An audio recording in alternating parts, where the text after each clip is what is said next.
दशरथ आदि के अयोध्या में पहुँचने पर नगरवासियों तथा कौशल देश के राजा आदि की प्रसन्नता और आश्चर्य का अंत न रहा।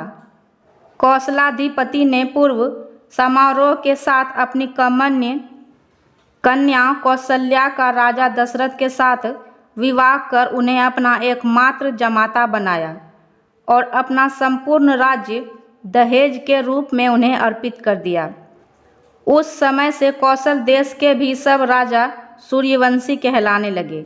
तदंतर राजा दशरथ ने कैकेयी देश के राजा की कमल नेत्री कन्या से विवाह किया और सादर उसे अपनी द्वितीय भार्या नियुक्त किया। फिर मगध देश के राजा की कन्या सुमित्रा से विवाह कर उसे अपनी तृतीय पत्नी प्राणप्रिय भार्या नियुक्त किया। इसके साथ ही राजा ने और भी 700 स्त्रियां रखी। उन सब के साथ सानंद राजा दशरथ दान मान भोग और ऐश्वर्य आदि के द्वारा पृथ्वी का शासन करने लगे। राजा दशरथ का देवता दानव युद्ध में प्रवेश, राजा का कैकेयी को वरदान। इतने में उनकी वृद्धावस्था समीप आ गई, किंतु अभी तक उस परम धार्मिक अवनीपति दशरथ को कोई संतान न हुई। इससे राजा को वे रूप यौवन संपन्ना मनोज्ञा कौशल्या कैकेयी तथा सुमित्रा आदि स्त्रियां राज्य और वह विशाल अयोध्यापुरी अब सुनी तथा व्यर्थ ज्ञात होने लगी। तदंतर देवताओं और दानवों में राज्य के लिए बड़ा विद्रोह आरंभ हो गया। तब उस युद्ध में यह मांगलिक वाणी हुई कि जिस पक्ष में अयोध्या के राजा दशरथ रहेंगे उसी पक्ष की निश्चय विजय होगी। फिर तो उस वाणी को सुनकर वायु देवता ने शीघ्र ही जाकर राजा दशरथ से युद्ध की प्रार्थना की और राजा उस युद्ध में सम्मिलित हुए। भयानक संग्राम हुआ।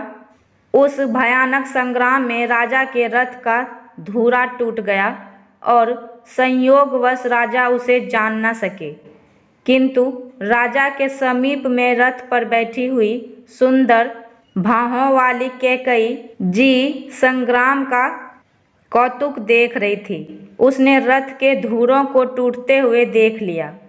उसने विजय लाभ के लिए अपने हाथ को धुरे के स्थान में लगा दिया।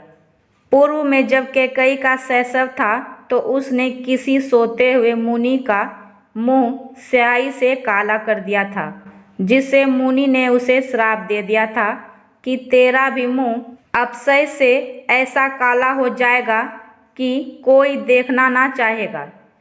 फिर जब वे मुनि चलने लगे तो बड़ी भक्ति से उसने मुनि का दंड उनके हाथ में पकड़ा दिया। इससे प्रसन्न होकर उन मुनि ने पुनः उसे यह वरदान दिया था कि जा, समय पर तेरा हाथ वज्र के समान कठोर हो जाएगा और किसी प्रकार भी इसे आघात ना पहुँचेगा। उसी वर को स्मरण कर कैकेयी ने अपने हाथ को धुरे में लगा दिया था। फिर संग्राम में दैत्यों पर विजय करने के पश्चात कैकेयी के इस साहसपूर्ण कार्य को देख उसे 2 वर मांगने के लिए राजा दशरथ ने कहा, किंतु कैकेयी ने दशरथ से उन वरों को उन्हीं के पास रखने के लिए अनुग्रह दिखाते हुए कहा, मैं फिर कभी इन वरों को मांग लूँगी। अभी आप मेरी धरोहर के रूप में इन्हें अपने पास ही रहने दें। तब बहुत अच्छा, ऐसा कहकर राजा अपनी स्त्री के साथ अयोध्या लौट आए।